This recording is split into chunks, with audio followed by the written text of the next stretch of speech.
Dhaka, the city of পাবলিকের toilet. কি শুনতে খটকা লাগছে? পাবলিক টয়লেট তো বহু শুনেছেন, বাট হোয়াট ইজ পাবলিকের টয়লেট? চলেন দেখাই। এই যে দেখেন, এই শহরে যে দেয়ালে করা হয় মত প্রকাশ, সেই দেয়ালেই প্রকাশ্যে করা হচ্ছে মূত্র বিসর্জন। এখানে মেট্রো স্টেশন, কারো কারো জন্য মূত্র স্টেশন।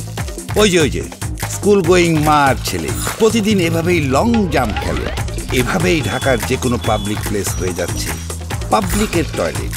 চাপ আসলে আর মাফ নেই, দাঁড়িয়ে বা বসে পড়ে যেখানে সেখানেই।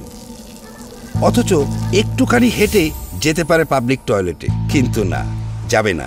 যত্রতত্র পাবলিকের টয়লেট বানানোর এই অভ্যাসের বিরুদ্ধে যৌথভাবে তাই যুদ্ধে নেমেছে ভূমিজ আর ডমেক্স টয়লেট ক্লিনার। ইতিমধ্যে ঢাকার বেশ কিছু জায়গায় তৈরি করেছে দুর্গন্ধমুক্ত ও পরিষ্কার পাবলিক টয়লেট। শুধু পুরুষরা নয়, নারীরাও এই টয়লেটগুলো ব্যবহার করছে স্বাচ্ছন্দ্যে, যা ইউরিন ইনফেকশন সহ মারাত্মক রোগ ব্যাধি থেকে সুরক্ষিত রাখতে সহায়তা করছে। পাবলিক টয়লেটের সবচেয়ে বড় চ্যালেঞ্জ দুর্গন্ধ, আর ডমেক্সই জানে যত দুর্গন্ধ তত জীবাণু। তাই প্রতিনিয়ত এই চ্যালেঞ্জ মোকাবেলা করছে ডমেক্স টয়লেট ক্লিনার। ডমেক্স 3 দিন পর্যন্ত টয়লেটকে রাখে দুর্গন্ধমুক্ত।